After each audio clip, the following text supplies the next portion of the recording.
Hello, ghosts and ghouls. How are you doing?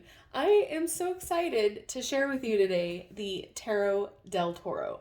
Now, those of you who are familiar with Guillermo del Toro probably are super stoked about this, as am I. This is a tarot deck and guidebook that was overseen by the master himself. This is designed and carved by Tomás Hijo, and I have already played around with it because I could not wait.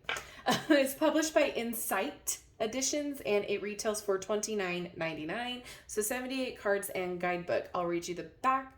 It says, discover the hidden messages of tarot with this original deck inspired by the wondrous world of Guillermo del Toro. This deck, created under the supervision of the master filmmaker and designed and illustrated by Tomás Hijo, features sumptuous original artwork inspired by the themes, imagery, and characters of some of Del Toro's most popular films, including Pan's Labyrinth, Crimson Peak, and The Shape of Water. So, The Shape of Water I have yet to see, by the way, and I'm upset that none of the streaming services I have it. So anyway, I am delighted by this deck. However, if you are a beginner, you are probably going to have a hard time with this deck. So the packaging is fantastic. It is to the point. There's no fluff needed, and I just dropped the most inconsequential card ever. It's like the title card, so we don't need to worry about that. The packaging is right and to the point. We don't have any extra fluff, and it's quality packaging, so I'm excited about that. The guidebook, it leaves a lot to you to interpret yourself.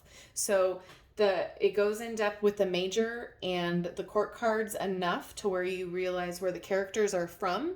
But if you were a beginner, you were going to be frustrated because it leaves a lot to your interpretation. And the minor cards are pip cards. So I will read you the final word here because I feel like this is important in explaining why it is the way that it is. It says, as you have realized, this guide is designed in an open and suggestive way and tries to avoid rigid systems and closed meanings. It intentionally avoids exploring each combination, and it is up to you to explore and reveal each shadowy corner of this art. Tarot del Toro has been conceived as a first spark that hopefully triggers your interest in this old and mysterious game. Handle the cards, look at them for a long time, open your mind to their symbols, decipher what they tell you specifically, and invent your own codes.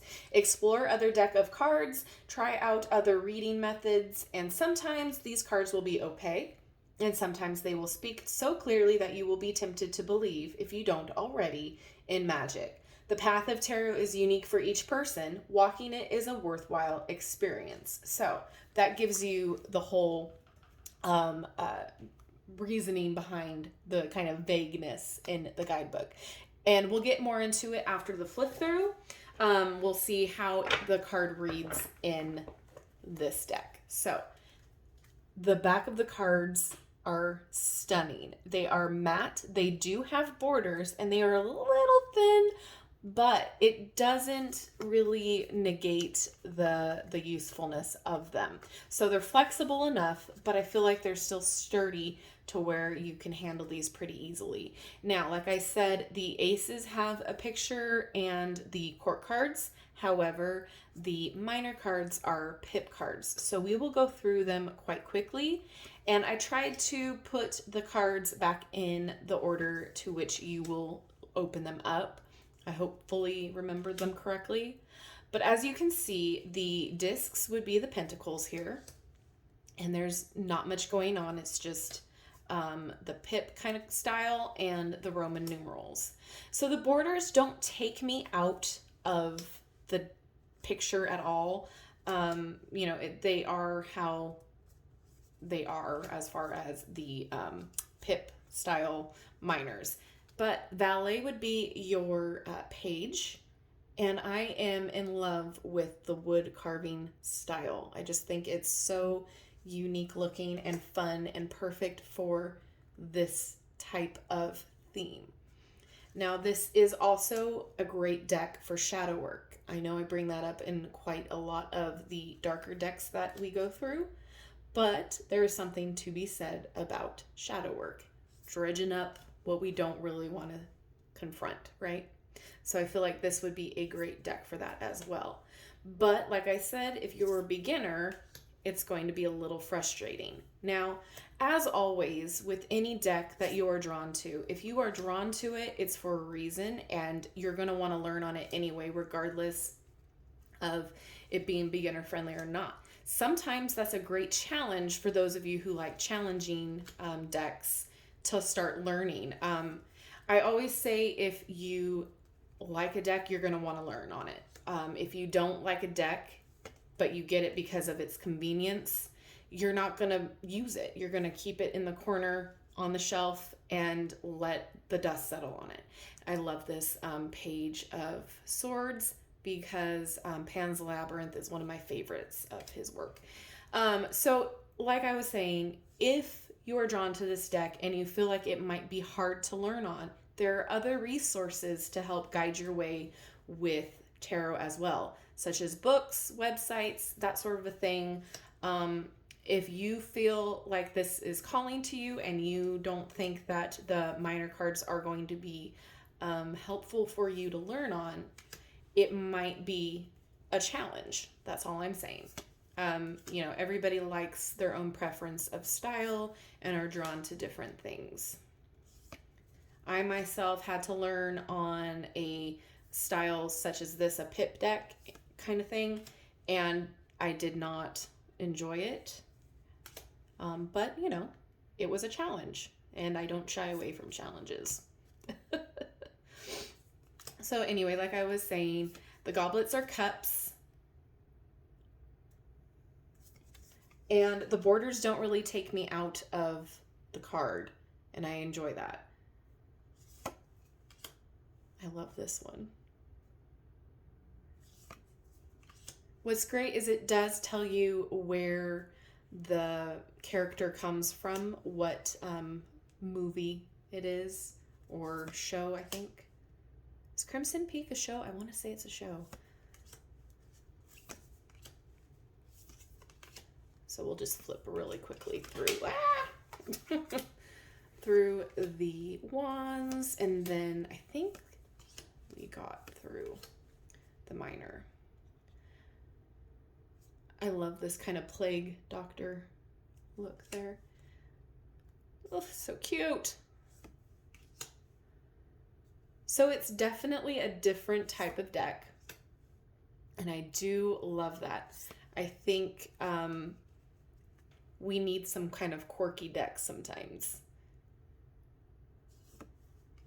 And we have Mr. Del Toro himself here.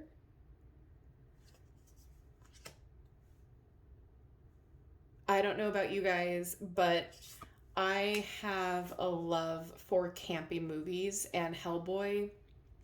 I love Hellboy so much. I think it was fun, and I mean, obviously there's all sorts of things wrong. I wasn't too in love with the second Hellboy, but to each their own. It's kind of a cult classic, and I can see why. Hellboy is such a great character as well. I love this hermit. And this is such an interesting Wheel of Fortune. My goodness. And also, I think we went past it really fast, but strength will be in Justice's part of the deck. So strength will be 11 and Justice will be 8. Again, swapping them is, I don't feel like a big deal, but some people do think that it should be that order.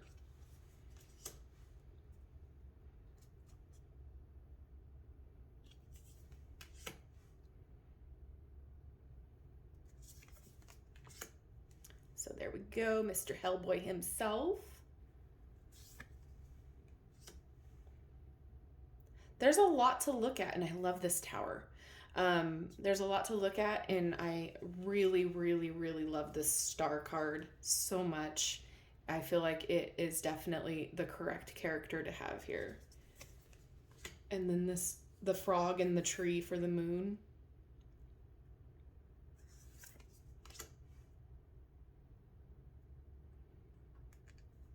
So I would love to know your guys' favorite Guillermo del Toro character, movie, whatever that is. I would love to know, because I don't know the whole, his whole works. I haven't seen all of them, but I have seen quite a few. And I was excited about this deck because of it. It shuffles so nice. The card size itself is fantastic.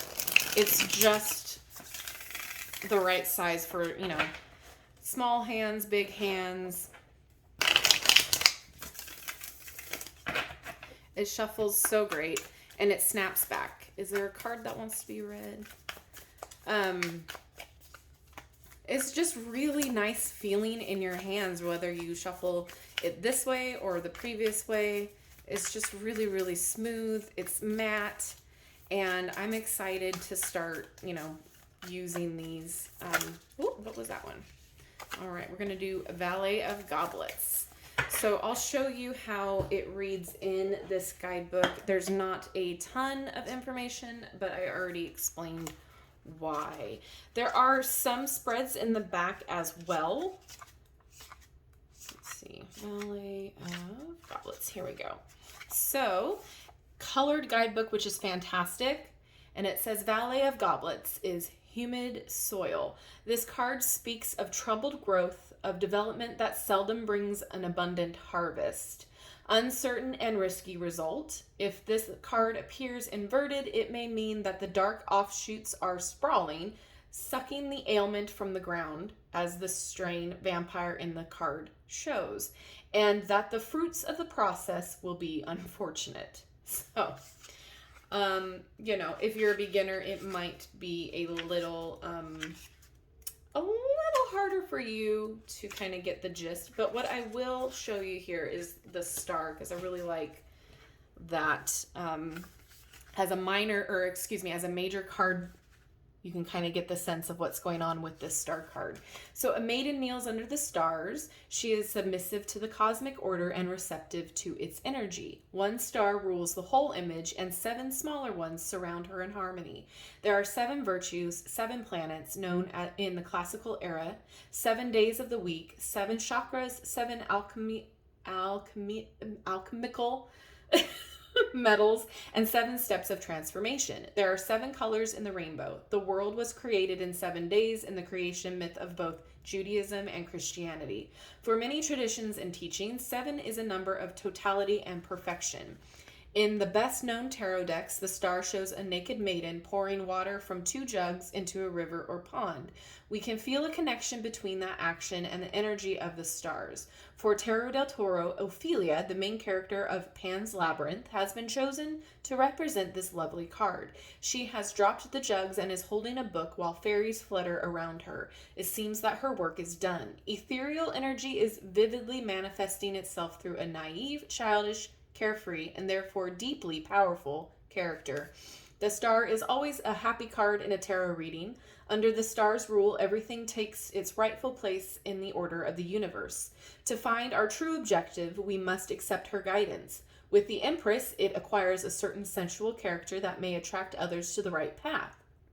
With the Lovers, it guarantees a balanced and mutual romantic relationship. If the Emperor is placed under its light, we can glimpse a triumph that does not take advantage of others and that will bring lasting satisfaction. The star leads the chariot to a good destiny, inspires justice, and puts an end to the fool's wandering by turning him into another archetype that will follow a clear path. It gives a practical sense to the magician, and it is convenient anchor to the inner mazes that the moon may present. Inverted, she becomes the mirage and can guide us deep into the desert through illusory appearances and superficial claims. With the magician, she may indicate a tendency toward exhibitionism and the moon, great insecurity. And then from Pacific Rim, it says, when I was a kid, whenever I'd feel small or lonely, I'd look up at the stars. So all of that to say that it's very much a deck that inspires you to use your intuition and your feelings. There is a so I'm reminded of Pirates of the Caribbean. It's more like guidelines than a rule book or a guidebook, right? So if that is your cup of tea, then I highly suggest, if you're drawn to this deck, then to purchase it. It's probably going to be pretty frustrating to a beginner. I'm not going to lie. But like I said, while we were flipping through, this could be a jumping off point for you to learn and dive deeper into the realm of tarot. I am, pretty impressed with the artwork. I'm pretty impressed with the amount of different characters that I see in this deck. I was hoping that there wasn't going to be like a pip type of thing with the minor, but it seems like that's kind of the direction that themed decks have been going toward, which is a little unfortunate, but I get it. There's only so many characters. I do love that Guillermo del Toro was involved in the making of this deck, that it wasn't just somebody taking his stuff and being like, here you go, I'm going to profit off of it. So that's exciting. I think if you are a Del Toro fan or a horror fan or just need of a darker deck, this is definitely a deck for you. However, like I said, take the frustration with a grain of salt because, the guidebook is only so in depth. So let me know what you think. Is this going to be on your list? Is this something that you are excited about? Are you already getting it? Let me know your favorite character. Let me know a Del Toro movie that is your favorite movie. And if I haven't seen it, I will start watching it and getting more involved in the ones that I haven't seen. Like I said, my favorite is Hellboy and Pan's Labyrinth. And I still need to see that Shape of Water. So like I said, let me know what you think down in the comment section below. And as always, don't forget to like, subscribe, and hit that notification bell on your way out of this video. That way you'll never miss an upload from me. I've got a few more decks that are new releases coming, so keep your eye out for that. Notifications are always great, so that way you'll know when I post. And have a wonderful rest of your day, and I will see you in my next video. Bye-bye.